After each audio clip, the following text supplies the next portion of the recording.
What's up, everybody? Welcome to my lab. I want to have a conversation, man. So many people I've talked to on Facebook, I've talked to professionally, DJs, producers, stuff like that, man. I should say people like that. What we're running into, man, is a lot of people getting frustrated with a lot of the purchases that they're making as it pertains to music software, monitors, setting up their home studios, labs, DJs, whatever you want to call it.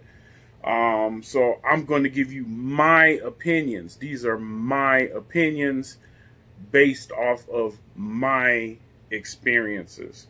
And hopefully forgive the glare. I got, my blinds open, in my little lab here, just because I got a lot of gear delivery coming today and I don't want to miss it. So, so forgive the glare. I mean, if you could deal with the glare and just get with the advice, then let's just go with that. Um, so let's deal with number one.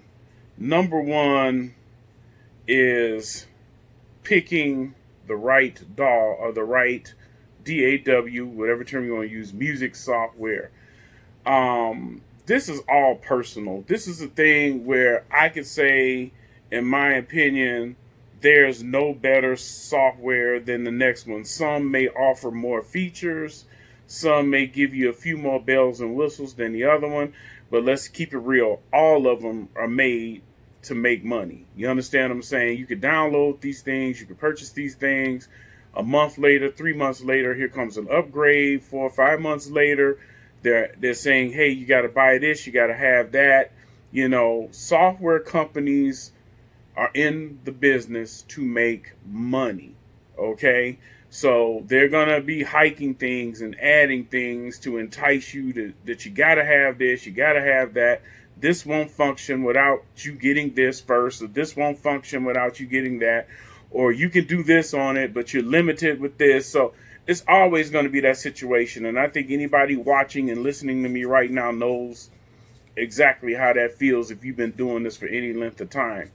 But the point I'm trying to make with that is when you pick a DAW, it's personal to you, meaning what you have to figure out what's good for your workflow. What I mean by workflow is, how fast and how easy you can learn maneuvering through the software to obtain the sound quality you want, the songs you want, or just the whole reliability of what you want to make your project good, great, or feel good to you.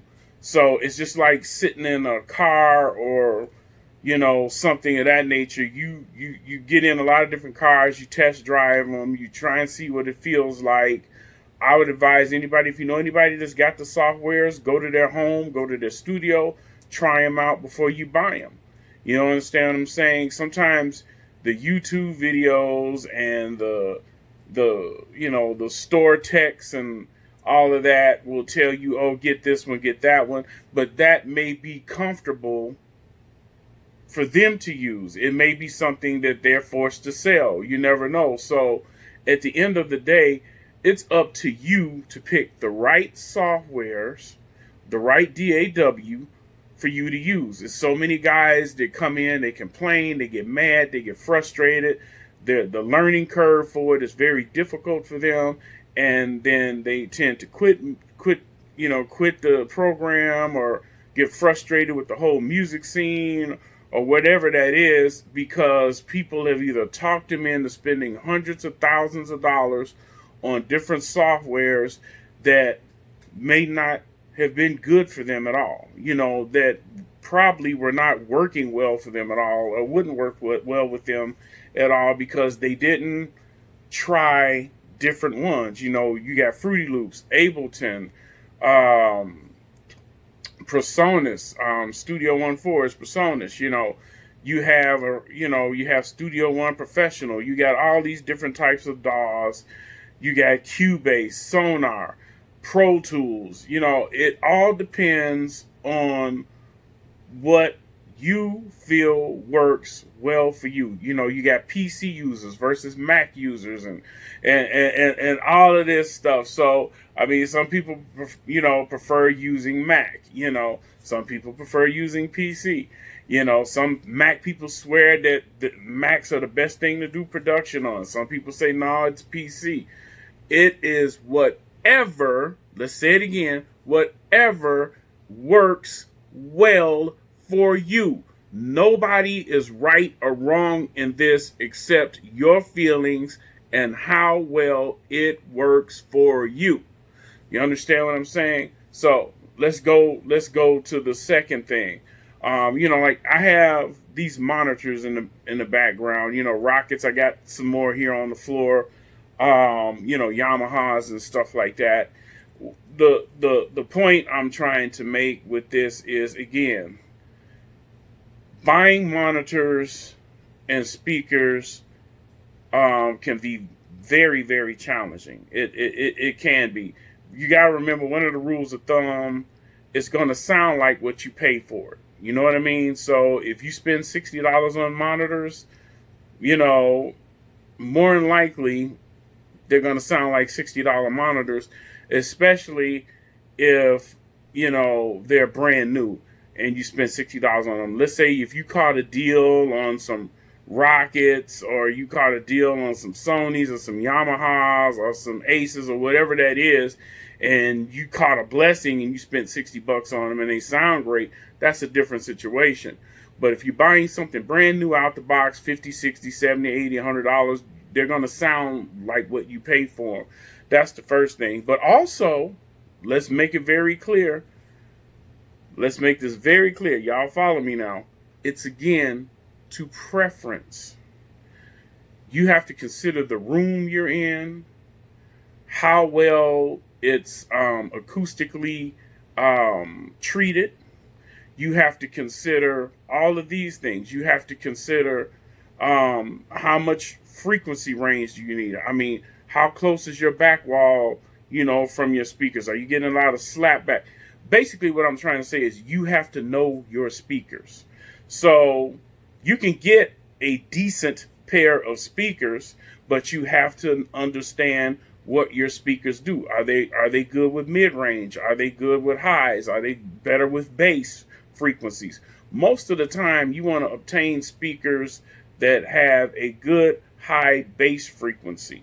Okay, those are the ones that you typically want to deal with the most, and that they're versatile. Every speaker that comes out on the market is going to have its pros and its cons. What it's going to come down to is this: how well you hear your speakers and how well you listen. You understand what I'm saying? You have to listen. You have to know what you're listening for. You have to understand a lot of things, and you have to consider a lot of things: your environment, the placement of your speakers, the treatment of your room. You have to consider all of these things. And then you can also toss all of that to the side and just understand the speakers and what you got.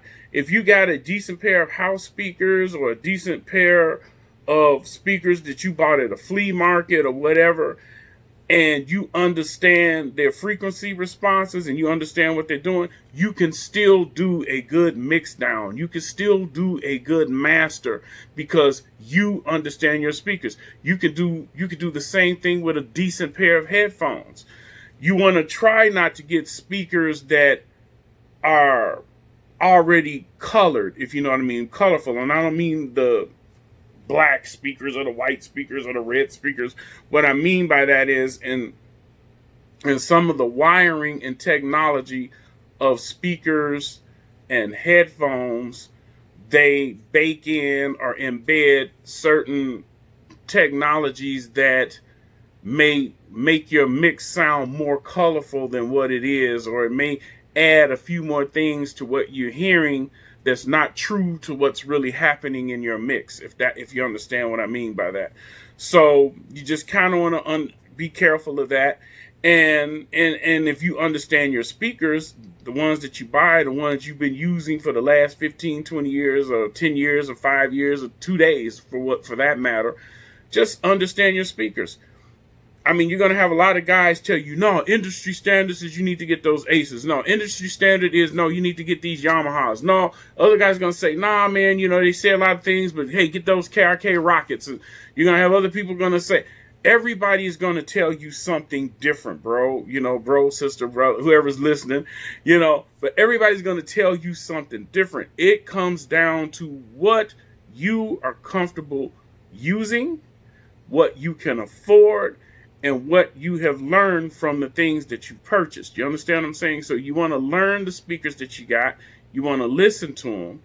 And, once you understand those speakers, you're able to do good mix downs. You're able to do great mastering and stuff of that nature. So think about things in that aspect, because everybody's going to try and sell you something. And what I may like to listen to in my room environment may not suit what you like to have in your room and environment. You understand what I'm saying? It may not work for you, which, also brings me to another point. Stop buying what you see other people have. Stop buying what you see other people use or have. It may not be good for you. It may not be good for you. Don't do that. Don't do that to yourself. I see so many guys spend thousands, hundreds of thousands of dollars on gear that they tell me, they may call me a month later, 2-3 months later, and are frustrated as hell because they can't figure out this drum machine. I don't know how to work the machine. I don't know how to work the MPC. I'm not understanding, this interface. I'm not, this must be crap. This must be garbage. I don't. And again, it goes back to that thing, workflow. Test things out, man, before you guys buy them. Sometimes you go to somebody's studio or lab and you see all the great gear, turntables, CDJs. They got a nice workstation where they're doing, their tracks or whatever. And you say, hey, I want to be like you. Where did you get that?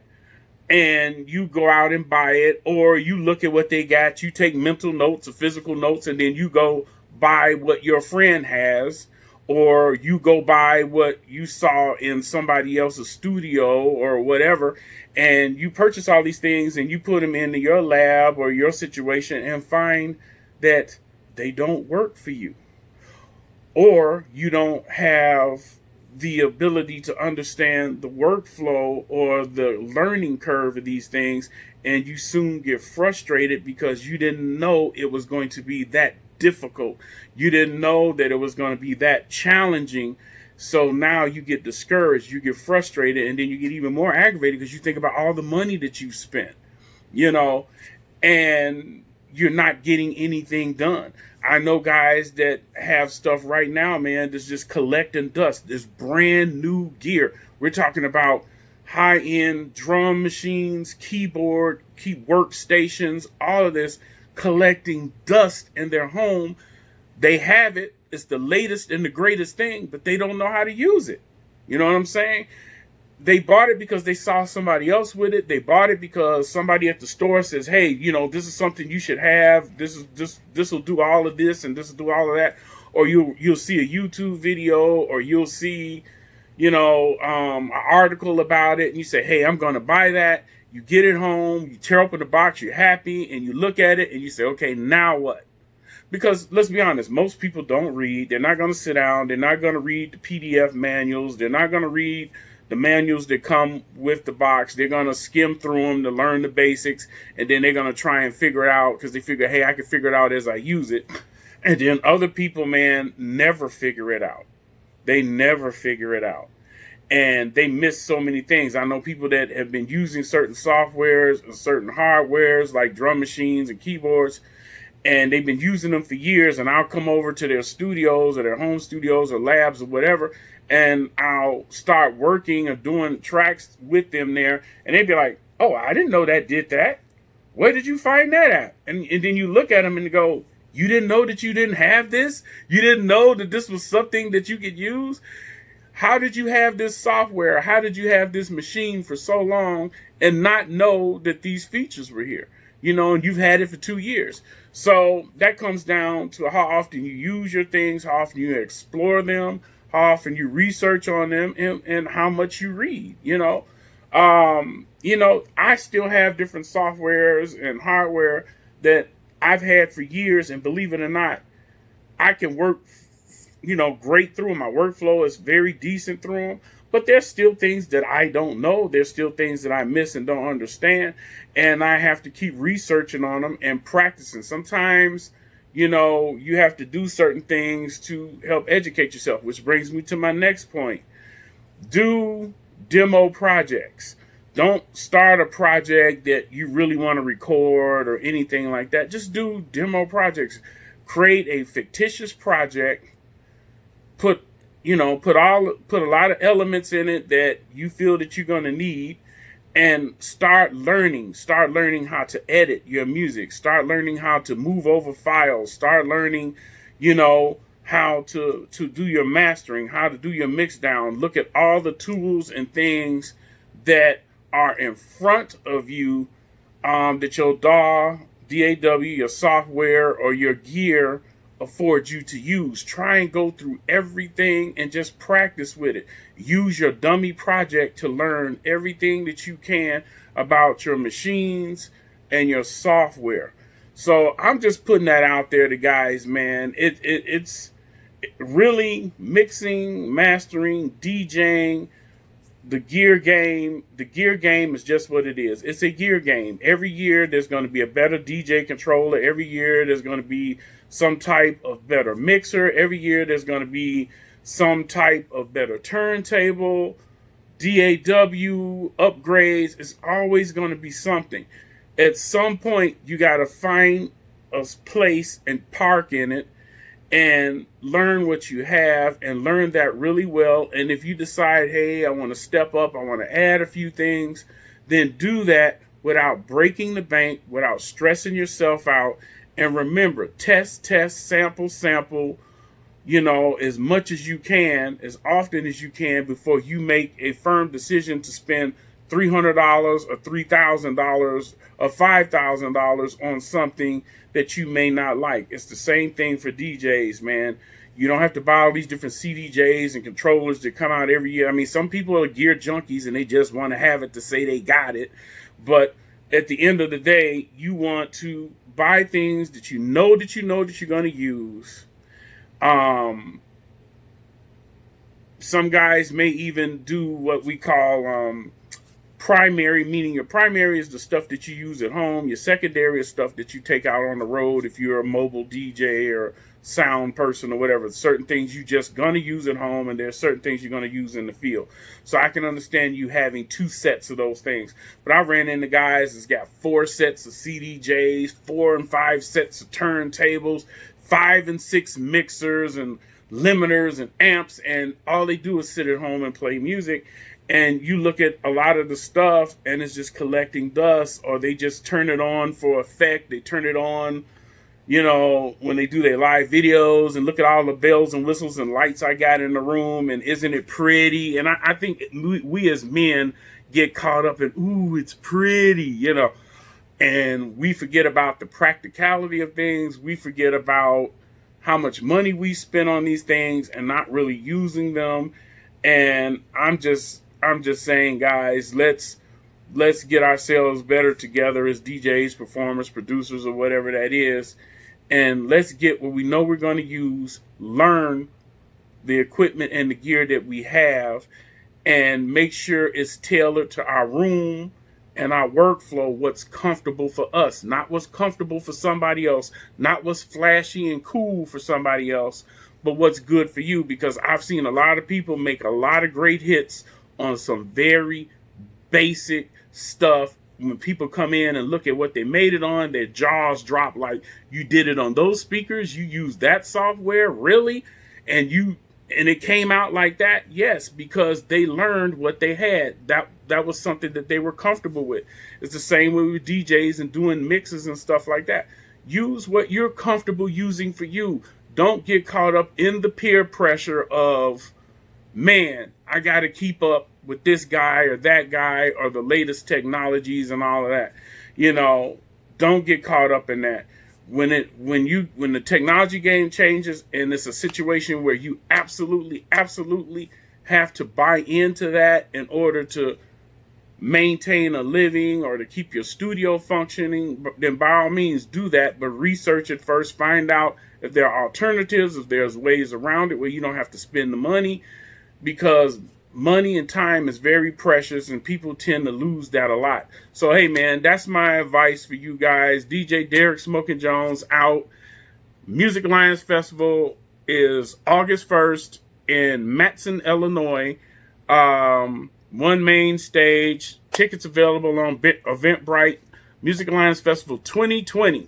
So make sure you guys, if you're in the Chicago area, Matson area, man, come on out and party with us. Electro, house, techno. We're going to be getting it all in. It's going to be a walk, run, marathon, whole shebang, man. So again, this is DJ Derek Smoking Jones. It's February 18th, 2020. So if you catch this video later, then y'all be like, what? No, so that's why I'm putting the date in here, man. Please like and subscribe if you like the advice I've given you. Or, man, just give me your opinions, man. Just, chime in on the timeline and tell me what you've experienced. I would be interested to know. And, just your feelings about it. Because, again, these are my opinions and feelings about what I've experienced in this game. So, hey, I welcome anybody's opinions, man. So please like and subscribe. I'm out.